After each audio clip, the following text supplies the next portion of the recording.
അപ്പോൾ നമ്മൾ തവ ഫ്രൈ ചെയ്ത ചെമ്മീൻ ഇങ്ങനെ എടുത്ത് ഇതിനകത്ത് കണ്ടില്ലേ, ഇതാണ് നമ്മൾ പറിച്ചെടുത്ത് കഴിക്കാൻ പോകുന്നത്.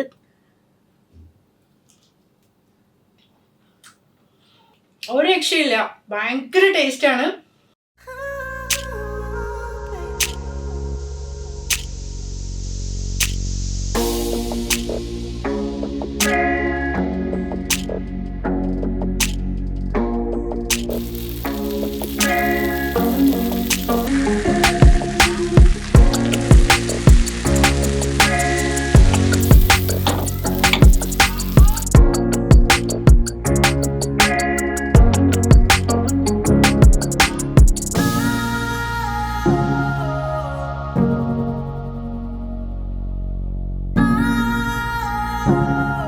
Hi, welcome back to taste and drinks. പുതിയൊരു എപ്പിസോഡിലേക്ക് എല്ലാവർക്കും സ്വാഗതം.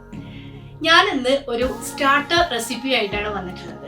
നമ്മളൊക്കെ പുറത്ത് റെസ്റ്റോറൻറ്റിലൊക്കെ പോയി ഫുഡ് കഴിക്കുമ്പോൾ ആദ്യം നമ്മൾ സ്റ്റാർട്ടർ ഓർഡർ ചെയ്യും.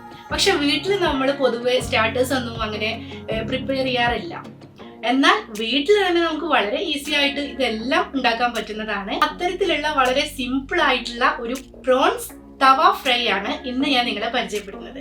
പ്രോൺസ് തവ ഫ്രൈ എന്ന് പറയുമ്പോൾ ഒരു ഗ്രീൻ കളറിലാണ് നമ്മളിത് ചെയ്യാൻ പോകുന്നത്. നല്ല പച്ചക്കുരുമുളകും ചീനമുളകും പച്ചമാങ്ങയും എല്ലാം കൂടെ മിക്സ് ചെയ്തിട്ടുള്ള ഒരു സ്പെഷ്യൽ മസാലയിലാണ് നമ്മളിന്ന് ഈ ഒരു റെസിപ്പി ഉണ്ടാക്കാനായിട്ട് പോകുന്നത്. എന്തായാലും നിങ്ങൾക്ക് ഇഷ്ടമാവുമെന്ന് വിചാരിക്കുന്നു. വീഡിയോ കാണാം, സപ്പോർട്ട് ചെയ്യാം.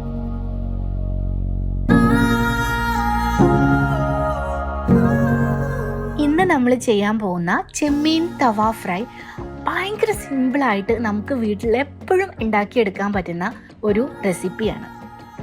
ഈസിലി നമുക്ക് വീട്ടിൽ അവൈലബിൾ ആയിട്ടുള്ള നല്ല പച്ച കാന്താരിമുളകും, അതായത് നമ്മളെ ചീനമുളകും പച്ചമാങ്ങയും പച്ചക്കുരുമുളകും ഒക്കെ ചേർത്തിട്ടാണ് നമ്മളിത് ഉണ്ടാക്കാൻ പോകുന്നത്. ഇന്നത്തെ ഈ ഒരു പ്രോൺസിന് ഒരു ഗ്രീനിഷ് കളറിലുള്ള മസാലയാണ് ഞാൻ കോട്ടിംഗ് ആയിട്ട് കൊടുക്കുന്നത്. അപ്പോൾ നമുക്ക് നോക്കാം എന്തൊക്കെ ഇൻഗ്രീഡിയൻസ് ആണ് നമ്മളിതിൽ ഇടാൻ പോകുന്നതെന്ന്. ഇനിയിപ്പോൾ ചീനമുളകിന് പകരം നിങ്ങൾക്ക് പച്ചമുളക് വേണമെങ്കിലും ഉപയോഗിക്കാം കേട്ടോ. പക്ഷേ ചീനമുളക് ഇട്ട് കഴിഞ്ഞാൽ ഒരു പ്രത്യേക ടേസ്റ്റാണ്. ഈ ചീനമുളകിൻ്റെ കൂടെ പച്ചക്കുരുമുളകും കൂടെ കൂടുമ്പോൾ പറയാൻ വേണ്ട. അപ്പോൾ നമുക്ക് നോക്കാം എന്തൊക്കെ ഇൻഗ്രീഡിയൻസ് ആണ് എടുക്കുന്നതെന്ന്. പച്ചമാങ്ങ പകുതി കട്ട് ചെയ്തെടുത്തിട്ടുണ്ട്. പിന്നെ 2-3 അല്ലി വെളുത്തുള്ളി, ഒരു ചെറിയ കഷ്ണം ഇഞ്ചി, ഒരു 7 അല്ലെങ്കിൽ 6 ചീനമുളക്, നമ്മുടെ കാന്താരി മുളക്, ഒരു പിടി പച്ചക്കുരുമുളക്, പിന്നെ കുറച്ച് വേപ്പിലയാണ് നമ്മളിതിലേക്ക് ചേർത്ത് കൊടുക്കുന്നത്. അപ്പോൾ ഈ കുരുമുളകിൻ്റെയും ചീനമുളകിൻ്റെയൊക്കെ എണ്ണം നിങ്ങൾ അതിൻ്റെ എരിവിനനുസരിച്ച് നിങ്ങൾ കുറച്ചും കൂട്ടിയൊക്കെ കൊടുക്കുക. പിന്നെ ആവശ്യത്തിന് ഉപ്പ്, 1 ടീസ്പൂൺ മഞ്ഞൾപ്പൊടി, നല്ലൊരു ടേസ്റ്റ് കിട്ടാൻ വേണ്ടിയിട്ട് ഒരു 1.5 ടേബിൾ സ്പൂൺ വെളിച്ചെണ്ണ, പിന്നെ ഇത് അരഞ്ഞ് കിട്ടാൻ വേണ്ടിയിട്ട് കുറച്ച് വെള്ളം കൂടെ ആഡ് ചെയ്ത് കൊടുക്കുക. മിക്സിയുടെ ചെറിയ ജാറിലേക്കാണ് ഇതെല്ലാം കൂടെ ഞാൻ ഇട്ട് കൊടുക്കുന്നത്. എന്നിട്ട് നന്നായിട്ട് അങ്ങ് ഗ്രൈൻഡ് ചെയ്തെടുക്കുക. ഇതാ നമ്മുടെ മസാല ഇവിടെ റെഡി ആയിട്ടുണ്ട്. മഞ്ഞൾപ്പൊടി ഇട്ട് കൊടുത്തുകൊണ്ടാണ് കേട്ടോ ആ ഒരു പച്ച കളറിൽ നിന്നും ചെറിയൊരു യെല്ലോയിഷ് കളറും കൂടെ വന്നത്. ഇനി നമ്മളിതിലേക്ക് ഒരു ഇൻഗ്രീഡിയൻറ്റും കൂടെ ചേർത്ത് കൊടുക്കുന്നുണ്ട്. വറ്റൽ മുളക് പൊടിച്ചത്, അതായത് നമ്മുടെ റെഡ് ചില്ലി ഫ്ലേക്സ്. ഇതും കൂടെ ചേർത്ത് നന്നായിട്ട് മിക്സ് ചെയ്യുക. ഉപ്പ് കുറവാണെന്നുണ്ടെങ്കിൽ ചേർത്ത് കൊടുക്കുക. ഇനി നമ്മൾ ചെമ്മീൻ എടുക്കുക. പ്രോൺസ് കുറച്ച് വലുതാണ് ഞാനിന്നിവിടെ എടുത്തിട്ടുള്ളത്. അപ്പോൾ ഇത് കണ്ടാൽ നിങ്ങൾക്ക് മനസ്സിലാവും ഞാനിതിൻ്റെ തോട് കളഞ്ഞിട്ടില്ല. ഇങ്ങനെയാണ് നമ്മളിതിനെ കുക്ക് ചെയ്തെടുക്കാൻ പോകുന്നത്. നമ്മൾ സ്റ്റാർട്ടറൊക്കെ ആയിട്ട് എപ്പോഴും ആളുകളുടെ മുന്നിലേക്ക് വെച്ച് കൊടുക്കുമ്പോൾ, ഉണ്ടാക്കി കൊടുക്കുമ്പോൾ ഈ തോടോടുകൂടി പ്രോൺസ് കാണുമ്പോൾ അത് പൊളിച്ച് കഴിക്കുമ്പോഴാണ് അതിൻ്റെ ഒരു ഭയങ്കര ടേസ്റ്റ് നമുക്ക് ഫീൽ ചെയ്യുക. അത് ഭയങ്കര ഒരു ത്രില്ലിംഗ് ആയിട്ട് നമുക്ക് ഫീൽ ചെയ്യും. അതുകൊണ്ടാണ് ഈ തോടോടുകൂടെ എടുക്കുന്നത്. ഇനി ഈ മസാല നമ്മളിതിലേക്ക് പുരട്ടി കൊടുക്കാൻ പോവാണ്. അപ്പോൾ നിങ്ങളുടെ വിരലുപയോഗിച്ചിട്ട് തന്നെ ഓരോ ചെമ്മീനിലും എല്ലായിടത്തും എത്തുന്ന രീതിയിൽ മസാല നിറച്ച് കൊടുക്കുക. അപ്പം ഞാനിവിടെ ഓരോന്നും സെപ്പറേറ്റ് ആയിട്ട് ചെയ്യുന്ന എന്തിനാന്ന് വെച്ചാൽ ഇതിൻ്റെ ഈ തോട് പൊട്ടിപ്പോവാണ്ടിരിക്കാൻ വേണ്ടിയിട്ടാണ്. കുറച്ച് കെയർഫുള്ളായിട്ട് ചെയ്യുക. അപ്പോൾ എല്ലാ ചെമ്മീനിലും മാക്സിമം പറ്റുന്നിടത്തോളം ഈ ഒരു മസാല നമ്മൾ തേച്ച് പിടിപ്പിക്കുക. ഇത് തേച്ചതിന് ശേഷം ഇത് മാരിനേറ്റ് ചെയ്ത് നമ്മൾ എന്ത് ചെയ്യണം, 1 മണിക്കൂറെങ്കിലും നമ്മൾ മാറ്റി വയ്ക്കണം. എന്നാലാണ് ഇതിനകത്തോട്ടൊക്കെ ഈ ഒരു പുളിയും എരിവൊക്കെ ഇറങ്ങുള്ളൂ.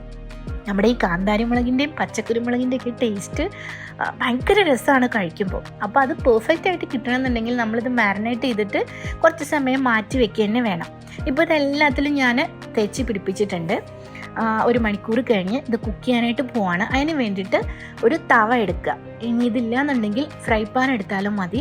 അതിലേക്ക് നമ്മൾ കുറച്ച് ഓയിൽ സ്പ്രെഡ് ചെയ്ത് കൊടുക്കുക, അല്ലെങ്കിൽ വെളിച്ചെണ്ണ. എന്നിട്ട് നമ്മൾ മാരിനേറ്റ് ചെയ്ത് വെച്ചിട്ടുള്ള ഈ പ്രോൺസ് ഓരോന്നോരോന്നായിട്ട് അതിലേക്ക് വെക്കുക. ആദ്യം കുറച്ച് തീ കൂട്ടി കൊടുക്കുക. അതിന് ശേഷം തീ ഒരു മീഡിയം ഫ്ലെയിമിലാക്കിയതിന് ശേഷം ഇതുപോലെ ഇങ്ങനെ ഇളക്കിയും അങ്ങോട്ടും ഇങ്ങോട്ടും മറിച്ചിട്ടൊക്കെയാണ് നമ്മളത് കുക്ക് ചെയ്തെടുക്കാൻ പോകുന്നത്. പ്രത്യേകം ശ്രദ്ധിക്കുക, നമ്മളിത് ഓയിലിൽ മുക്കി പൊരിക്കാത്തതുകൊണ്ട് തന്നെ ഈ ഒരു പ്രോൺസിൻ്റെ എല്ലാ സൈഡിലും നന്നായിട്ട് കുക്കായിട്ട് വരണം. അപ്പോൾ അതുകൊണ്ട് തന്നെ തിരിച്ചു മറിച്ചൊക്കെ നിങ്ങളുടെ ഒരു നാക്ക് അനുസരിച്ച് നിങ്ങൾ കുക്ക് ചെയ്തെടുക്കണം. ഈ ഒരു ചെമ്മീൻ നമ്മൾ ഫ്രൈ ചെയ്യാനായിട്ട് വെച്ച് വേറെ ജോലിയൊന്നും ചെയ്യാൻ പോരുത്. അങ്ങനെ പോയി കഴിഞ്ഞാൽ പണി വാളും. കാരണം പെട്ടെന്ന് ഇത് കരിഞ്ഞു പോകും. കുറച്ച് എണ്ണയല്ലേ നമ്മൾ ഉപയോഗിക്കുന്നുള്ളൂ. ഇടയ്ക്കിടയ്ക്ക് കുറച്ച് ഓയിൽ ഇങ്ങനെ സ്പ്രെഡ് ചെയ്ത് കൊടുക്കുക. ഇതിനെ തിരിച്ചും മറിച്ചും ഒക്കെ വെച്ച് നിങ്ങളുടെ സൗകര്യത്തിനനുസരിച്ച് മാക്സിമം എല്ലാ സൈഡും ഒരുപോലെ കുക്കായിട്ട് കിട്ടുന്ന രീതിയിൽ അങ്ങ് വേവിച്ചെടുക്കുക. ഇന്നത്തെ സ്റ്റാർട്ടർ ആയിട്ടുള്ള നല്ല സൂപ്പർ റെസിപ്പി ആയിട്ടുള്ള ചെമ്മീൻ തവ ഫ്രൈ ഇതാ ഏകദേശം ഇവിടെ റെഡിയായി വന്നിട്ടുണ്ട്. ഇതുപോലെ ഒരു പരുവത്തിൽ എത്തുന്ന സമയത്ത് നമുക്ക് അടുപ്പിൽ നിന്ന് വാങ്ങി കഴിക്കാം.